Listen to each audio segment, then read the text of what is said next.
In a pre-independence period, the history of India is incomplete without the discussion of its princely states.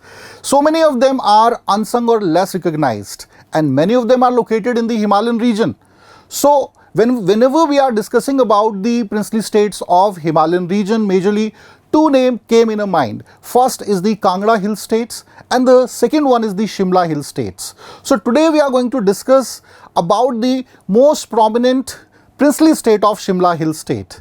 If we are looking towards the modern day map of Himachal, so Shimla Hill state is located in the eastern front, and the prominent princely state which we are going to discuss today is located in the northern tip of Shimla district. Yes, I am talking about the Bushar princely state. So hello students, welcome to Raj Malhotra IAS and our Target HPS 2026 series, in which today we are going to discuss another important topic of HP Journal Studies. Our today's topic is associated with the history of Himachal Pradesh, and we will discuss thoroughly about the princely state of Bushar and its contribution. So let us start. देखो, जब भी हिमालयाज की बात होती है, because in that time there was no state like Himachal, so it was just said that the hill region, Shimla Hill region, and the Shimla Hill state was consist of around 30 small principalities. और इन सभी प्रिंसिपलिटीज़ में जो सबसे prominent और powerful principality थी वो थी आपकी बुशर रियासत या बुशर प्रिंसली स्टेट. तो इसका एक अलग इतिहास है, जानेंगे इसका ओरिजिन क्या है, कौन कौन से इंपॉर्टेंट प्रोमिनेंट रूलर्स रहे और इनका क्या कंट्रीब्यूशन था for the development of this entire region. So let us start now. So we will discussing it, या हम शुरू करेंगे इसको पढ़ना इसके ओरिजिन से. So there is a mythological origin, ठीक है जी. लेकिन उससे पहले थोड़ा सा हम इसकी ज्योग्राफिकल कंडीशंस को देखेंगे मैप के माध्यम से. So there are so many beautiful places are located in our surroundings. जैसे कि मॉडर्न डे अगर मैप में हम बात करें, सो जो नॉर्दर्न टिप है शिमला डिस्ट्रिक्ट का, बुशर रियासत का, रामपुर बुशर का रीजन, और काफ़ी एक बड़ा हिस्सा जो आज हम किन्नौर डिस्ट्रिक्ट में देखते हैं उस समय बुशर रियासत का ही पार्ट हुआ करता था, जिसमें prominent places like Kamru fort जो आज किन्नौर में हमें देखने को मिलता है, पदम पैलेस, ठीक है, भीमा काली टेम्पल जो है ये आप देख सकते हो सराहन में. तो ये सारे जो रीजन हैं, और this region was blessed by Sutlej river. So इसकी वजह से बहुत ही सुंदर नदी घाटियों का यहाँ पर फॉर्मुलेशन भी होता है. तो चलिए, तो ज्योग्राफिकल एंड से बात करें. Now talk about its origin, और इसका जो ओरिजिन है बच्चों वो माइथोलॉजिकल ओरिजिन है. ऑलराइट. सो इसकी जो माइथोलॉजिकल ओरिजिन है इससे संबंधित तीन कहानियां हैं, और इन तीनों कहानियों का जो ओरिजिन है, इन तीनों कहानियों में से जो फर्स्ट स्टोरी है उसका ओरिजिन होता है कि मथुरा वृंदावन में तीन देवताओं जो थे उनकी उत्पत्ति होती है, उनका डिवाइन ओरिजिन होता है. ये तीन नाम हैं जो आपको याद रखने हैं. फर्स्ट कामरू किन्नौर, सेकंड बद्रीनाथ और टिहरी गढ़वाल. ये जो तीन देवता थे इनमें से पहले थे देवपुराण, ठीक है, देवपूरन बोल देते हैं इनको, देवपूरन. सेकंड जो नाम इस लिस्ट में आता है, ठीक है, वो है अन्नपूरन या अन्नापूरन, ठीक है जी. तो ये प्रोमिनेंट नाम आप याद रखिएगा. तो देवपूरन वो जो हैं ये बेसिकली हिमाचल की तरफ मूव करे हैं, या ये उस समय कामरू किन्नौर का जो रीजन है यहाँ पर मूव करे थे. इसमें जो तीसरा बच्चों नाम आता है वो है तपपूरन. तो जो तपपूरन है, तपपूरन ये आते हैं बद्रीनाथ की तरफ, अन्नपूरन शिफ्ट हो जाते हैं टिहरी गढ़वाल. देवपूरन के विषय में पढ़ेंगे क्योंकि he actually move towards the Kamru Kinnaur. तो जब ये कामरू किन्नौर रीजन की तरफ आते हैं, मतलब Kamru is located in Kinnaur region, so he actually when came here, तो इनको यहाँ पे युद्ध लड़ने पड़ते हैं. यहाँ के लोकल राणाज और ठाकुर्स का विरोध झेलना पड़ा, and he defeated all of them. अब यहाँ से ये आगे बढ़ के, कामरू से आगे बढ़ के सराहन की तरफ बढ़ते हैं, और सराहन में उस समय रूल जो था वो था बाणासुर का, ठीक है. अब ये बाणासुर वो नहीं है जिनका रेफरेंस हमें अलग स्टोरीज में मिलता है, खैर उस पर भी आएंगे. तो इन बाणासुर को हराकर जो था इन्होंने सराहन को भी अपने कब्जे में लिया, बट खुद गद्दी में नहीं बैठे, ठीक है. इन्होंने वाराणसी के चंद्रवंशी वंशज थे जिनका नाम था प्रद्युम्न, उनको जो थे ये यहाँ पर अपॉइंट करते हैं as a ruler of this region, Bushahr रियासत। और यहाँ से शुरुआत होती है कामरू फोर्ट में बुशर प्रिंसली स्टेट की। तो पहली कहानी तो ये है कि प्रद्युम्न जो थे वो पहले राजा थे, बट ये प्रद्युम्न वो नहीं है, ठीक है। जो सबसे प्रोमिनेंट स्टोरी है, जो सेकंड स्टोरी है, जिसमें मैं एलाबोरेट कर दूंगा। Talk about the second one now. पहली स्टोरी के बाद जो सेकंड जो ओरिजिन की स्टोरी है वो ये है कि बुशर रियासत का ओरिजिन होता है प्रद्युम्न से ही, लेकिन ये प्रद्युम्न जो है लॉर्ड कृष्णा के डायनेस्टी से हैं, उनके बेटे हैं। There is a story that the son of Lord Krishna, Pradyumna, had a love affair with the daughter of Banasur. There was a demon rule, Banasur नाम के डीमन थे, इनका शासन था इस रीजन में, सराहनीय, उस समय शोणितपुर इसे कहा जाता था। So he had a love affair. जब लॉर्ड कृष्णा जो थे शादी की बात करने के लिए जाते हैं, बाणासुर इससे एग्री नहीं करते हैं और इन दोनों के बीच में था एक कन्फ्रंटेशन शुरू होता है जो एक फियर्स बैटल में कन्वर्ट हो जाता है। घमासान युद्ध होता है and Lord Krishna defeated Banasur, not only defeated but also killed him. So when he killed him, so ये इन्होंने डिफीट भी एक्सेप्ट कर ही ली, लेकिन इनको मार दिया। जब मार दिया तो उनका कोई हेयर नहीं था, इनका कोई वंशज नहीं था। तो then he appointed his own son कि आप अब यहाँ से शासन को चलाओगे, संभालोगे। ऑलराइट, तो ये सबसे प्रोमिनेंट स्टोरी है। कभी भी आप देखते हो जो बुशर रियासत है, ठीक है, वीरभद्र सिंह जी, लेट वीरभद्र सिंह जी या विक्रमादित्य सिंह जो हैं, ये खुद को कृष्ण के वंशज कहते हैं। तो ये इसी स्टोरी से जो है ये ज़्यादा प्रसिद्ध या फेमस स्टोरी है इनके ओरिजिन से। अब तीसरी कहानी भी है लेस रिकॉग्नाइज्ड बट स्टोरी तो है। ये माना जाता है कि सदर्न टिप ऑफ इंडिया से एक स्थान था जिसका नाम था कंचनापुर। प्रद्युम्न जो है, प्रद्युम्न नाम के व्यक्ति आते हैं भीमा काली टेम्पल के दर्शन के लिए, ठीक है। भीमा काली जो श्राइन है आपके यहाँ पे सराहन में, यहाँ पे दर्शन के लिए आते हैं। When he make a visit here, what he has seen that कि there is a sudden death of the ruler of this region and without any heir, मतलब कोई वंशज नहीं और राजा की डेथ हो गई। सो इस स्थिति का लाभ उठाते हुए इन्होंने थोड़ा बहुत जो इनको विरोध यहाँ पे देखना पड़ा, फेस करना पड़ा, उसके पश्चात यहाँ पर एक नई रियासत की शुरुआत करी जिसे आज हम बुशर प्रिंसली स्टेट के नाम से जानते हैं। Alright, so these are the 3 stories with respect to the origin of Bushahr princely state. But जो सेकंड स्टोरी मैंने आपको कही वो ज़्यादा एक्सेप्टेबल मानी जाती है, of course association with the Lord Krishna. चलिए, ये तो हमने बात कर ली भाई ओरिजिन स्टोरी के कंटेक्स्ट में। अब हम लाइनेज के कंटेक्स्ट में बात करेंगे। प्रद्युम्न के बाद कोई भी मेजर सोर्स नहीं है जो हमें जानकारी दे बहुत डेप्थ में about the lineage of this dynasty, but नाम आते हैं बट कोई खास उनका कंट्रीब्यूशन है नहीं। इस डायनेस्टी के जो 110वें राजा थे उनका जिक्र होता है और ये थे राजा चतर सिंह ऑफ बुशर। तो इनसे हम शुरू करेंगे। राजा चतर सिंह जो थे 110वें वंशज थे प्रद्युम्न के। When he set on throne he conquered the surrounding regions of the Bushahr princely state, especially towards the Sarahan और जो किन्नौर का क्षेत्र था, कामरू किन्नौर और सराहन का जो सराउंडिंग रीजन्स था उसको भी जीतना शुरू किया। बुशर के साधन टिप पर आता था कामरू वाला रीजन। एक समय कामरू से ही यहाँ शिफ्ट हुए थे, ठीक है, अभी होंगे ये, कामरू में तो भी इनका गढ़ है, लेकिन जो सदर्न टिप है कामरू का उस पर धीरे धीरे उन्होंने एक्सपेंशन शुरू कर दिया है। तो अब जो सेकंड इनका कंट्रीब्यूशन रहता है वो ये है कि ही शिफ्टेड कैपिटल। अभी तक कामरू किन्नौर में जो कामरू फोर्ट है वो इन्हीं की मतलब इनका ही हिस्टोरिकल फोर्ट है। So now they have make a shift, Kamru से जो थे अब ये सराहन की तरफ आ जाते हैं, ठीक है। सराहन में इनका फोर्ट बनता है और सराहन में से अब बुशर रियासत आगे चलेगी। ऑलराइट, तो ये सेकंड कंट्रीब्यूशन है। और तीसरा, ये जाने जाते हैं अपनी वर्चुअस एक्टिविटीज़ के लिए, अपनी परोपकारिता के लिए, ठीक है, वेलफेयर पॉलिसीज़ के लिए। ही always do justice with people और हमेशा जो थे न्यायप्रिय शासक बने रहे। और इसके पश्चात इनकी लाइनेज में जो नेक्स्ट प्रोमिनेंट रूलर बनते हैं, ठीक है, इन्हीं के बेटे थे राजा केहरी सिंह। इनका योगदान सबसे महत्वपूर्ण है भाई when we are talking about the Bushahr princely state. तो ध्यान से ज़रा समझिए राजा केहरी सिंह। अब राजा केहरी सिंह के सबसे पहले बात करेंगे फिजियोलॉजी की। Raja Kehri Singh consider one of the most remarkable ruler in the history of Bushahr princely state. जैसे जब हम कांगड़ा हिल स्टेट को पढ़ेंगे ना तो वहाँ एक नाम आएगा, वो है संसार चंद सेकंड, जिनका मैंने एक पहले लेक्चर में रेफरेंस भी दिया था। तो ऐसे ही नाम केहरी सिंह का भी बुशर रियासत में आता है। मैंने फिजियोलॉजी की बात की, लंबा चौड़ा इनका कद था और इनको अजान बाहु कहा जाता था।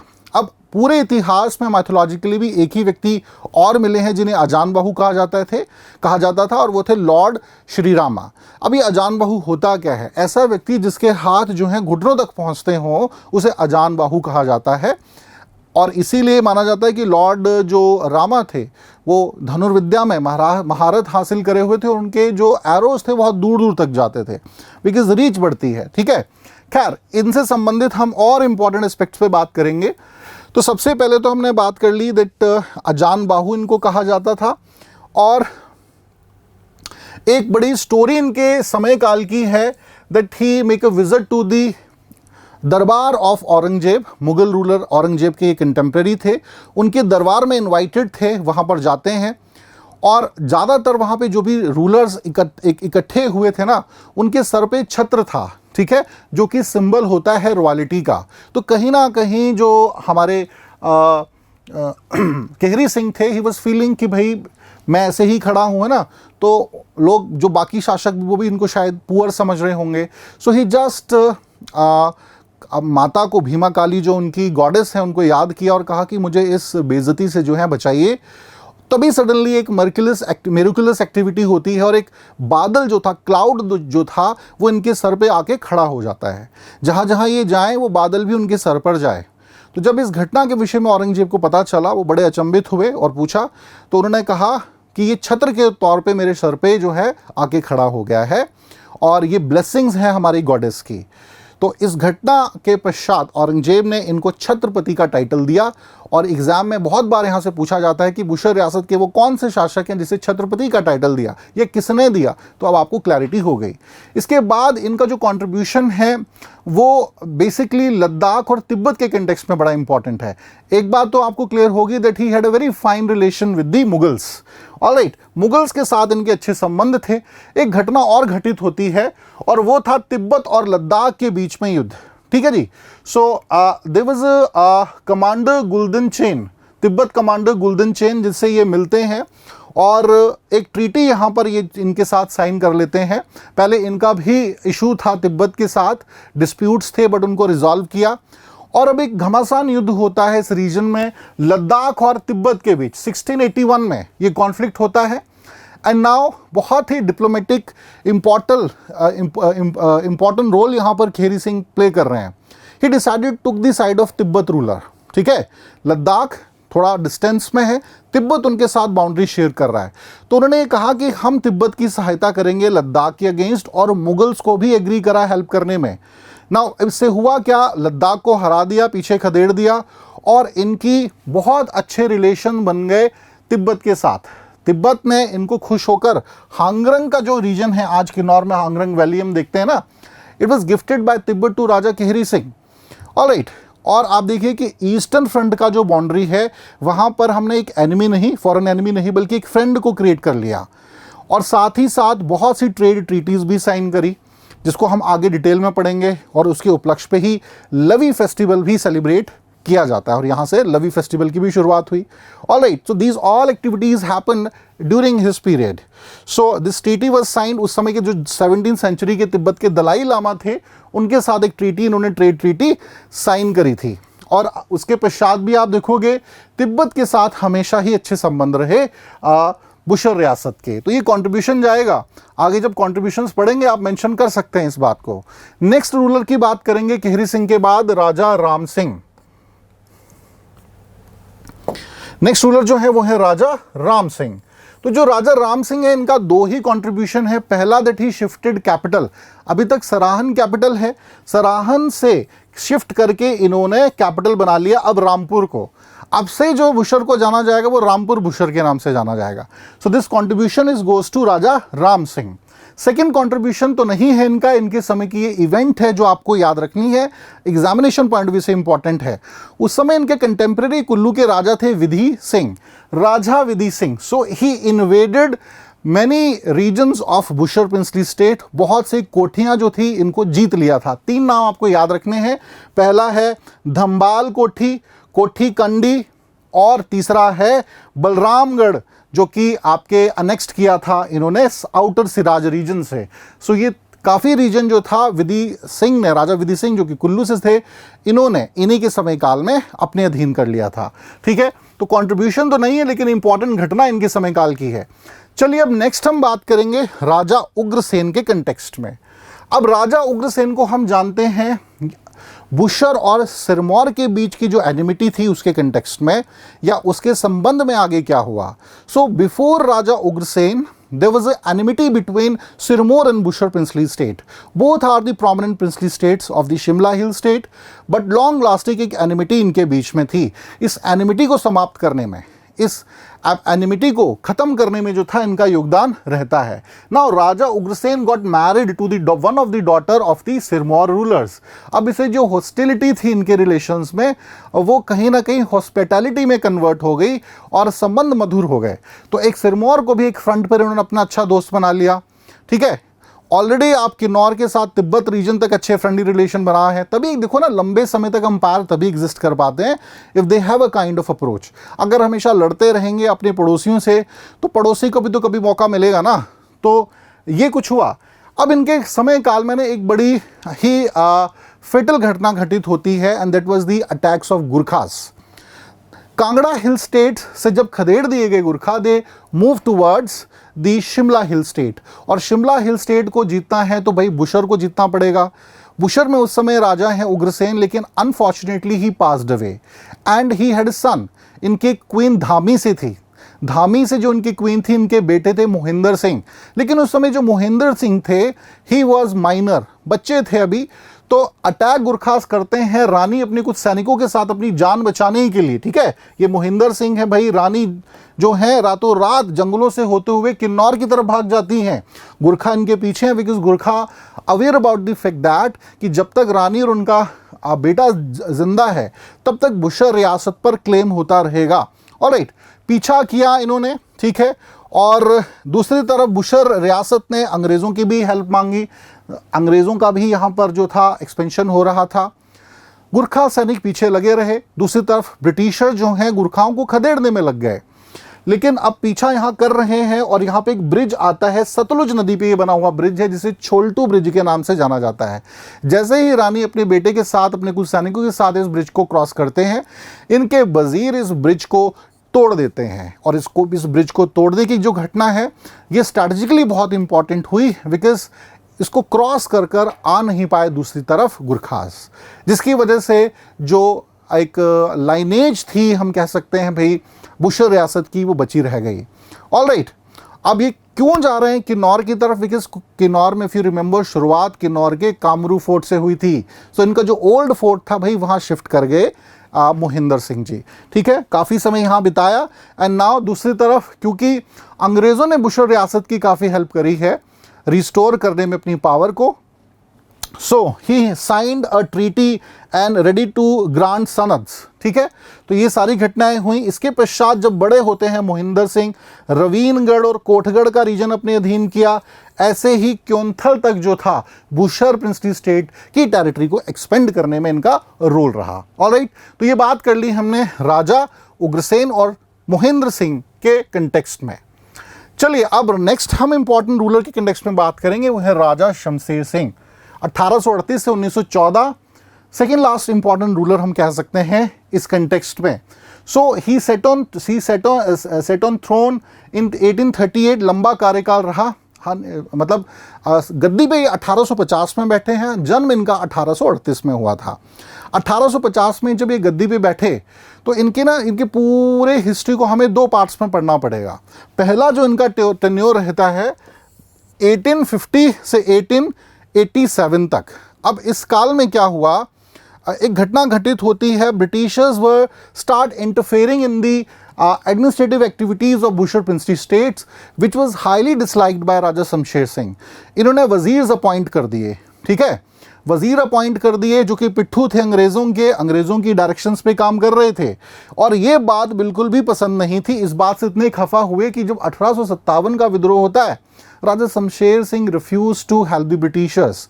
तो ब्रिटिशर्स भी इस बात से बड़े नाराज़ हुए और उन्होंने, देखो ना, रिफ्यूज ब्रिटिशर्स को एड देना बंद कर दिया एनुअल जो ट्रिब्यूट देते थे उसको देना बंद कर दिया। अंग्रेज़ों ने कहा अब आपको कंसिक्वेंसेस इसके फेस करने पड़ेंगे, you have to appear in front of the जो डिप्टी कमिश्नर हैं शिमला में, उनके समक्ष प्रस्तुत होना पड़ेगा।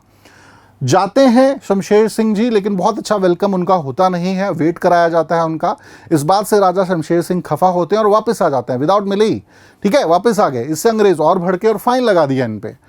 अब इसके पश्चात बूढ़े भी हो रहे थे, सो ही वॉज पुश्ड कि भाई आपको हटा के आपके बेटे को गद्दी पे बिठाया जाए। So he was forced to abdicate in favour of legitimate son Tikka Raghunath Singh. तो टिक्का रघुनाथ सिंह को गद्दी पे बिठा दिया गया, बट अनफॉर्चुनेटली टिक्का रघुनाथ सिंह की 1898 में देहांत हो जाता है। रघुनाथ सिंह जो थे अगले शासक बने तो सही, लेकिन उनकी डेथ हो जाती है।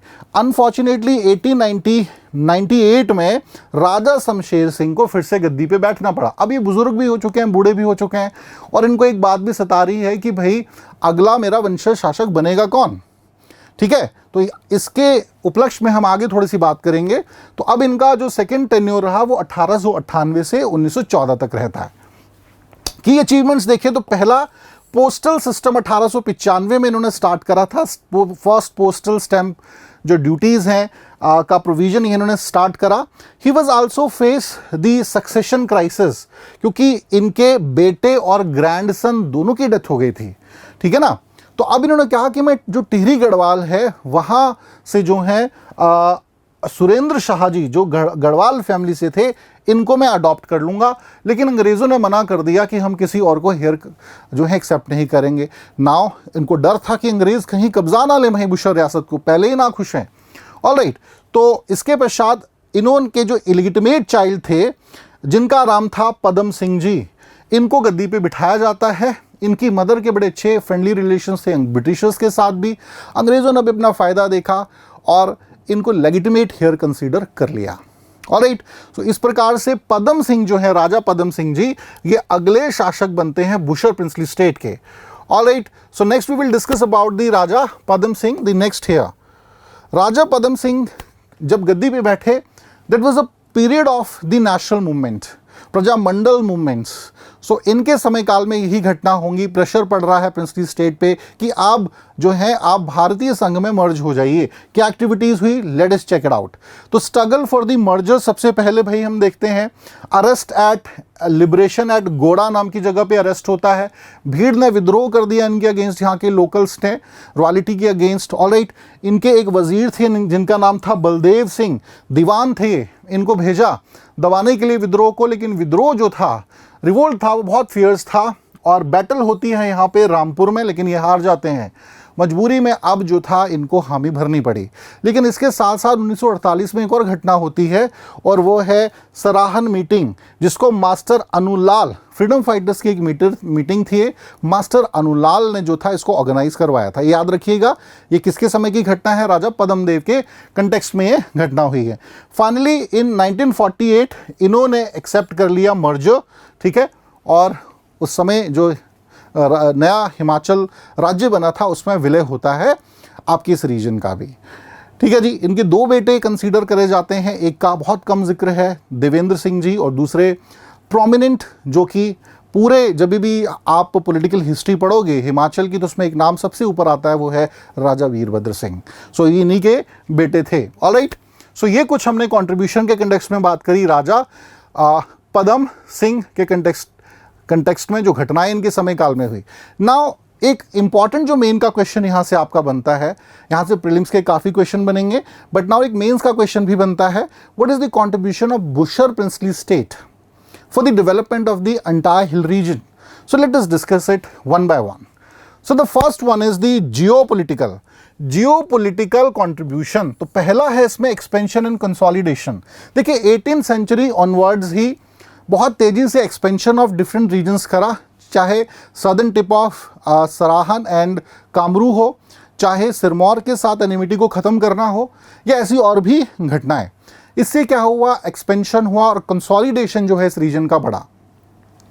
बुशर रियासत से पहले यहाँ पे छोटे छोटे ठाकुर और राणाज ही शासन करते थे, which were keep on fight with each other, and there was no एक सोलिडारिटी इस पूरे रीजन में नहीं थी, जो कि प्रोग्रेशन के लिए भी बहुत अच्छी बात नहीं थी।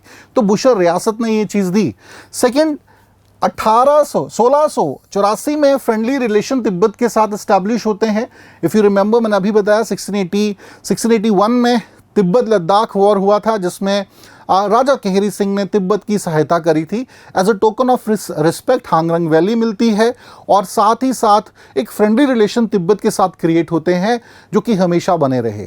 तो एक ऐसा देश जो हमारा एनिमी हो सकता था आने वाले समय में, वो हमेशा के लिए हमारा एक परमानेंट फ्रेंड बन गया, और इसकी वजह से ट्रेड रिलेशंस भी बिल्ट हुए तिब्बत के साथ, जो आज तक हमें देखने को मिलते हैं। Alright, so this contribution goes to the Raja Kehri Singh of course, और इसे आप बुशर रियासत के कंट्रीब्यूशन के कंटेक्स्ट में देख सकते हैं कि ईस्टर्न फ्रंट जो आज इंडिया का है वो अच्छे रिलेशन इसलिए बना पाया। और कल्चरल एक्सपेंशन भी हुआ। आज बुद्धिज़्म को हम पूरे इस रीजन में फैला हुआ देखते हैं, ठीक है ना। किन्नौर के रीजन में, लाहौल स्पीति, वो तब संभव हो पाया बिकॉज लोग आ जा पाए, क्योंकि फ्रेंडली रिलेशंस थे। Alright, talk about the economic and commercial angle या कंट्रीब्यूशन। सबसे पहले भाई लवी फेयर, जब 1681 में युद्ध जीत लिया तिब्बत ने, as a token of respect एक ट्रीटी भी साइन करी उस समय के इनके दलाई लामा के साथ, और ट्रेड ट्रीटी के माध्यम से लवी फेयर जो था शुरुआत होती है लवी फेयर की, और ट्रेड रिलेशन जो थे वो और बेहतर हुए। ट्रांस हिमालयन ट्रेड रूट जो थे यहाँ पर इस्टेब्लिश हो पाए, जिसमें pashmina, woollen clothes, gold and other items जो थी इस रीजन की वेल्थ को जनरेट कर पाई। दोनों तरफ से रीजन जो थे ये प्रोस्पिरस हो पाए। सो कल्चरल और इकोनॉमिक एक्सचेंज भी हमें यहाँ से देखने को मिलता है। Talk about the other contribution, administrative contribution की बात करेंगे तो यहाँ पर ना एक वजीरी सिस्टम जो था इंट्रोड्यूस किया था आपके बुशर प्रिंसली स्टेट ने, ठीक है जी। 12 वजीरियाँ थी, बाद में ये हेरिडिटरी हो गया था, जिससे मैनेजमेंट और बेहतर हुआ इस पूरे बुशर प्रिंसली स्टेट का। इसके अलावा अगर मैं बात करूं, सो कल्चरल सिग्निफिकेंस आप देख सकते हैं भाई, सो मेनी ब्यूटीफुल मॉन्यूमेंट्स वो created by Bushehr princely state, चाहे वो सतलुज वैली स्टाइल में बना हुआ भीमा काली टेम्पल हो, या काटकुन्नी स्टाइल में बना हुआ पदम पैलेस, या फिर हम बात कर सकते हैं कामरू फोर्ट की। So these all beautiful places are located here, जो हमें इस कला संस्कृति के विषय में बहुत जानकारी भी देते हैं और विशेषताएं भी हमें पता चलती हैं। चलिए, इसके अलावा हम बात करेंगे last point, transition towards democracy. तो लास्ट रूलर जो थे राजा पदम देव जी, इनके समय काल में हमें ट्रांजिशन देखने को मिलता है from monarchy to democracy. Alright, साथ ही साथ इंटीग्रेशन होता है हिमाचल प्रदेश का भारत के साथ। और इसके बाद एक और इम्पॉर्टेंट पॉइंट जिसे आप कैसे भूल सकते हैं, the era of political legacy, ठीक है। एक इस रियासत के जो सबसे प्रोमिनेंट रूलर्स थे पदम देव जी के बाद गद्दी पे बैठते हैं, वो थे राजा वीरभद्र सिंह। और राजा वीरभद्र सिंह जो हैं, उन्होंने एक इम्पॉर्टेंट पॉलिटिकल लेगेसी यहाँ पे इस्टेब्लिश करी इस रियासत की। तो ये कुछ इंपॉर्टेंट कंट्रीब्यूशन हम देख सकते हैं जो बुशर प्रिंसली स्टेट का इस पूरे रीजन में रहा। तो चलिए स्टूडेंट, आज के सेशन में इतना ही। I hope you enjoy the session, कुछ नया सीखने को मिला हो, और प्रीलिम्स और मेंस दोनों पॉइंट ऑफ व्यू से ये टॉपिक आपका अच्छे से तैयार हुआ हो। आज के लिए इतना ही। Thanks for your time, have a nice day.